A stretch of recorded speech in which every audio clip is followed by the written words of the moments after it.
Bismillahirrahmanirrahim. Assalamualaikum warahmatullahi wabarakatuh. Saudara-saudara sekalian, kita masih mengkaji kembali salah satu kitab yang ditulis oleh Imam An-Nawawi yang merupakan syarah dari Ibnu Hajar Al-Asqalani, Nashul Ibad. Ada satu tema atau satu topik yang resource-nya adalah berasal dari hadis Rasulullah SAW. Mudah-mudahan ini menjadi inspiring kita pada kesempatan kali ini. Imam An-Nawawi mengutip sebuah hadis dari Rasulullah SAW yang sanadnya tersambung kepada Abi Hurairah. Beliau mengatakan, An Abi Hurairah radhiyallahu an qala, dari sahabat Abi Hurairah semoga Allah berdiri kepadanya, annahu qala, sesungguhnya dia berkata. Abu Hurairah berkata, qala Nabi sallallahu alaihi wasallam, telah bersabda Rasulullah sallallahu alaihi wasallam, salasun munjiyatun. Ada 3 ukuran orang dianggap sukses, kira-kira begitu. Salasun munjiyatun wa salasun muhlikatun, dan ada 3 seseorang dianggap ada 3 hal orang dianggap hancur dalam kehidupannya. Nah, 2 hal inilah yang kita jelaskan pada kesempatan hari ini. Yang pertama, salasun munjiyatun, adapun 3 hal yang membuat orang martabatnya naik adalah, kata Rasulullah SAW dan dikutip oleh Imam An-Nawawi, adalah khasyatullah ta'ala fis sirri wal alaniyah. Jadi ukuran seseorang itu bisa dianggap sukses dan berhasil dalam pandangan agama ketika semakin tinggi ilmunya, semakin tinggi jabatannya, ketika semakin banyak uangnya, ketika status sosialnya semakin tinggi, semakin takut kepada Allah. Jadi luar biasa, ukuran seseorang itu dianggap berhasil menurut pandangan Allah dan Rasulnya bukan karena atribut keduniawian, bukan karena status sosial, bukan karena tingginya ilmu, tetapi seberapa jauh dia semakin takut kepada Allah Subhanahu wa Ta'ala, fis sirri wal alaniyah. Sirri wal alaniyah itu dalam keadaan sepi maupun terang-terangan, sepi maupun ramai, tetap komitmen takut kepada Allah Subhanahu wa Ta'ala. Itu yang pertama. Jadi indikator orang itu sukses dalam pandangan Rasul adalah ketika dalam profesi apapun dia semakin takut pada Allah. Semakin kaya dia semakin tawadhu sama Allah, semakin banyak ilmunya semakin tawadhu pada Allah, semakin status sosialnya tinggi semakin merendah kepada Allah. Nah, inilah ukuran orang sukses menurut Rasulullah yang dikutip oleh Imam Nawawi. Kemudian yang kedua, kata Rasulullah SAW, yang membuat ukuran itu orang menjadi sukses adalah al-adlu fir ridha wal ghadab. Bersikap adil ketika kita sedang dalam keadaan senang maupun dalam keadaan marah. Artinya apa? Kebencian kita pada orang, rasa cinta kepada orang tidak mempengaruhi sikap kita untuk tetap berbuat adil. Proporsional, ya. Jadi betapapun orang mungkin pernah membuat kita tidak nyaman, betapapun di sebuah kantor orang tidak membuat nyaman, tapi pada saat haknya harus diberikan, kita berikan. Itu namanya adil.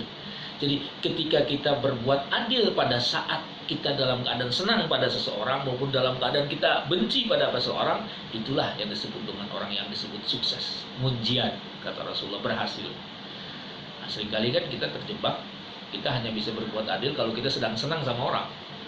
Tapi kalau orang itu sedang membenci kita, kita sedang tidak mau, lalu kita tidak proporsional, tidak bersikap adil.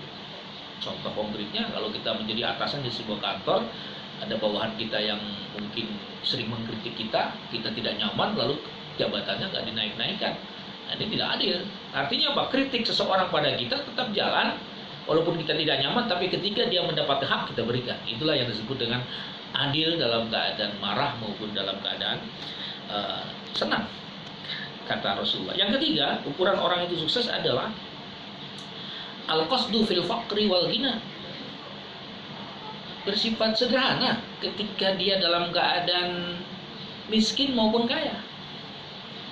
Jadi kekayaan, ketidakpunyaan, memiliki apapun tidak berpengaruh untuk tetap bersifat al-qasdu, sederhana, ya. Jadi orang yang hebat itu orang kaya tapi sederhana, kira-kira begitu, ya. Jadi dalam keadaan dia kaya, dalam keadaan dia miskin, dalam dia keadaan tidak punya apa-apa, dalam dia berlimpah kekayaan, tetap dia bersifat al-qasdu, bersifat tengah-tengah, bersifat sederhana. Inilah ukuran sukses menurut pandangan Rasulullah SAW. Kemudian yang kedua, ada lagi 3 hal yang membuat orang menjadi hancur dalam hidupnya. Apa kata Rasulullah SAW? Ammal wasalasun muhlikat. Adapun 3 hal yang membuat hancur seseorang adalah yang pertama fasyukhun sadidun. Syukhun sadidun itu artinya kebahilan yang diperturutkan yang sangat, atau dalam bahasa yang lebih ilmiah individualisme. Jadi kalau orang yang hidupnya individualisme, memikirkan diri sendiri, tidak peduli kepada sesama, itulah awal kebangkrutan hidup seseorang, kata Rasulullah SAW. Makanya penyakit individualisme ini salah satu fenomena masyarakat modern. Itu awal titik kehancuran seseorang, paling tidak ada kekeringan dalam jiwa orang itu, kata Rasulullah SAW. Kemudian yang kedua yang membuat orang hancur hidupnya adalah wahawan mutawa. Wahawan mutaba itu kalau bahasa ilmiah disebut hedonisme. Hedonisme itu mengikuti nafsu serakah. Orang yang tidak punya kontrol, mengikuti keinginan nafsu dan keserakahannya, itu jelas akan tumbang satu saat nanti. Itu yang kedua. Dan yang ketiga, kata Rasulullah SAW, i'jabul mar'i nafsih, membanggakan seseorang terhadap dirinya, atau dalam bahasa yang lebih sederhana, arogan. Kalau orang arogan, itu pasti tumbang. Itulah makanya kalau kita lihat dalam sejarah, Fir'aun ditumbangkan oleh Allah karena kesombongan. Qarun juga kaya raya karena sombong, ditumbangkan oleh Allah. Kaum Saba, kaum Ad yang punya peradaban pada saat itu di zamannya sangat luar biasa, dihancurkan karena kesombongan. Saya kira kalau dilihat dalam sejarah, hampir semua ya, orang-orang yang sombong itu akan ditumbangkan oleh Allah Subhanahu wa Ta'ala. Itulah kenapa ketika iblis diusir dari surga, dosa pertama yang dilakukan oleh makhluk Allah yang diwakili oleh iblis adalah sombong. Ketika Allah bilang sujud kepada Adam, iblis tidak mau karena merasa dia lebih baik daripada Adam. Kata Allah, itu keluar dari surga. Nah, saudara-saudara sekalian, kesimpulan dari topik kita hari ini, 3 hal yang membuat orang ukurannya sukses. Yang pertama adalah takut pada Allah dalam keadaan sepi maupun ramai. Yang kedua, dia itu bersifat adil ketika dia sedang marah maupun ketika sedang senang. Dan yang ketiga, dia bersifat sederhana dalam keadaan dia kaya maupun dalam keadaan miskin. Dan ada 3 faktor yang membuat orang hancur dalam hidupnya. Yang pertama adalah syukhun syadid, yaitu orang yang individualis, hanya memikirkan diri sendiri. Yang kedua adalah hawan mutabah, hedonisme, ya, mengikuti keserakahan. Dan yang ketiga adalah yang jabul mar' bi nafsi, arogansi. Mudah-mudahan topik kita hari ini sangat mudah-mudahan ada manfaatnya. Terima kasih. Wassalamualaikum warahmatullahi wabarakatuh.